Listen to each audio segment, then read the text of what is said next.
What's up, everyone? This is AniMage here, and we are back here again with another Blue Lock discussion video. I know it's been a good minute since I've done one of these within good reasons, but I am back, and I wanted to discuss my thoughts on the episode Nagi spinoff and how I believe it's been a bit of a mess, especially within the latest arc, the second selection arc. Now, before I give my opinions on this spinoff, I wanted to first off say that it makes total sense that we got in a Blue Lock spinoff. It makes total sense that the author wanted to give us someone else's perspective onto the Bullock storyline. And it makes sense that Nagi was one of the people who was given that spin-off. You know, he's one of the more popular characters within the series.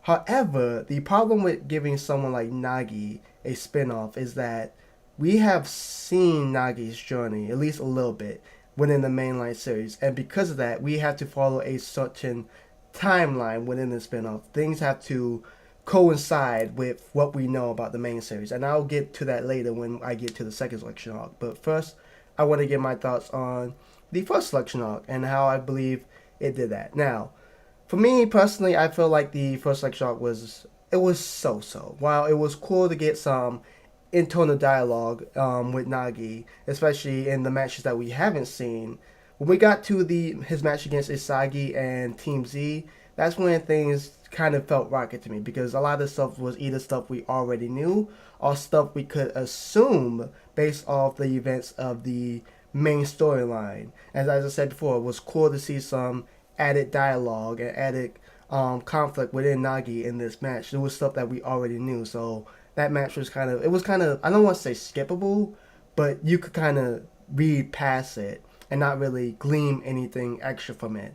As for the other matches that we saw in this arc, the ones that we knew nothing about, let's be real here.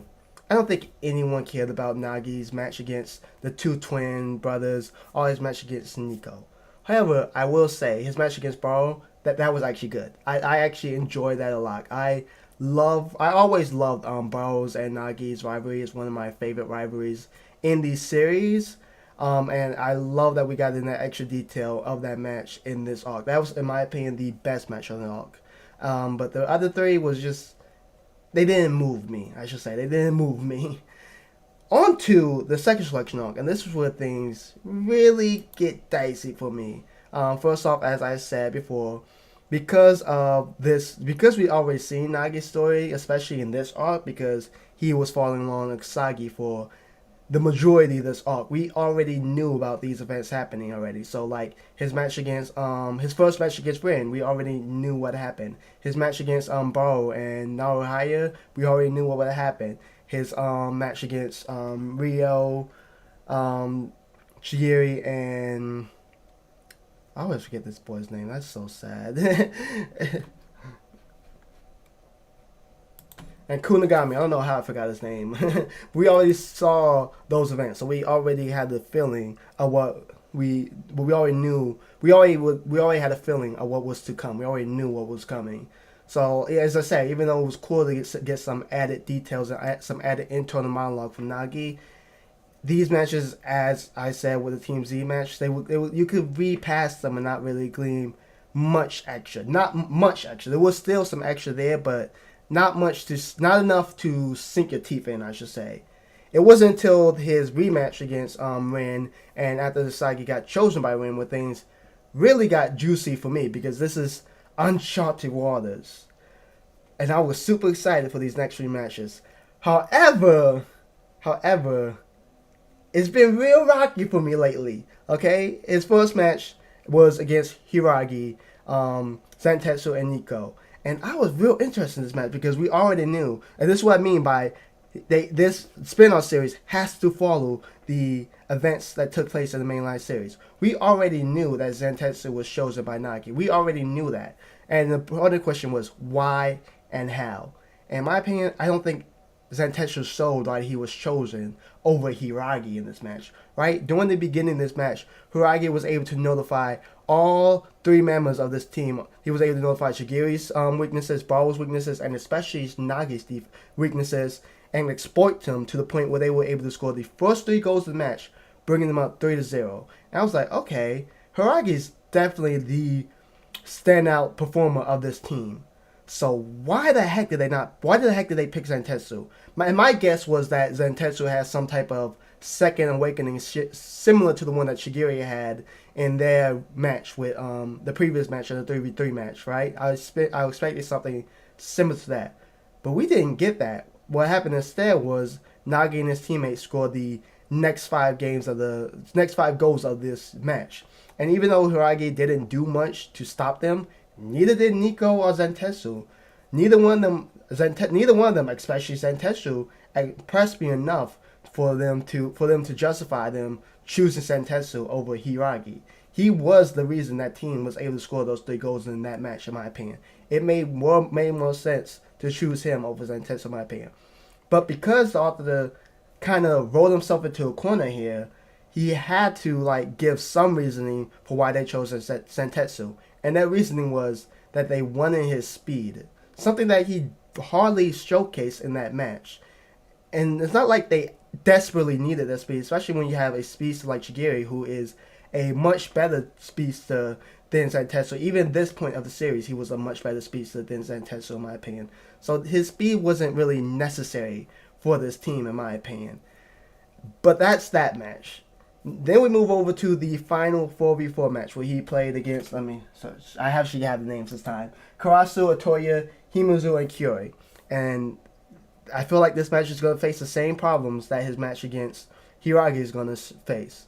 We already know who gets chosen. We already know Kyori gets chosen. And while this match isn't finished yet, and it's definitely possible that Kyori could do something to prove that he's a better choice over the 3 other players, my hopes for that to happen aren't that high, right? Here's the thing. We already know that after this arc in the 3rd selection tryouts, both Karasu and Otoya will rank higher than Kyori. So it could be argued that they're both better players than Kyori. So unless the author actually has Kyori show out, I would be sorry about that. I would be very upset over the reasoning for why they picked Kyori, especially when the reasoning for picking Zentetsu was because of his speed. You know what I mean? And maybe Zentetsu could show up in this match too and showcase why he was chosen over Hiragi. That is a possibility. As I said, this spinoff isn't over yet, so there's a lot of information that we haven't gotten yet, but I'm going to be real. My hopes aren't that high because, like I said, I feel like the author has written himself in the corner. He has to showcase why Kyori was chosen, but as I said, he didn't do that with Zentetsu, so who's to say he's going to do that for Kyori?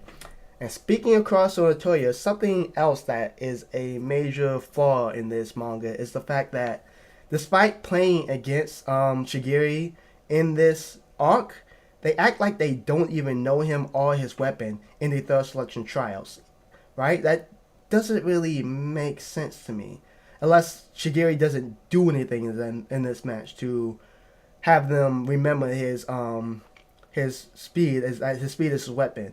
And not only that, they told him, hey, you just can stick to defense. But that doesn't make sense to say to Chigiri if you've seen him play it. And if he showed out like I think he should show out, because I feel like Chigiri has been very consistent in the 2nd selection. So it would make sense for him to showcase his speed as a weapon and to score at least 1 goal during this match. So it wouldn't make sense for them to say, hey, you go to defense. Alright, it seemed like the chemical reaction they had in the 3rd selection in the mainline series kind of came out of nowhere. But if they already knew that Chigiri's weapon was his speed, that should have been more smooth to me in the mainline series, I should say. But it seemed like they that speed burst that he had in that match came out of nowhere for him, and that doesn't really make sense to me. You know what I mean? So as I said, the author brought himself in a corner having to follow the storyline of the mainline series.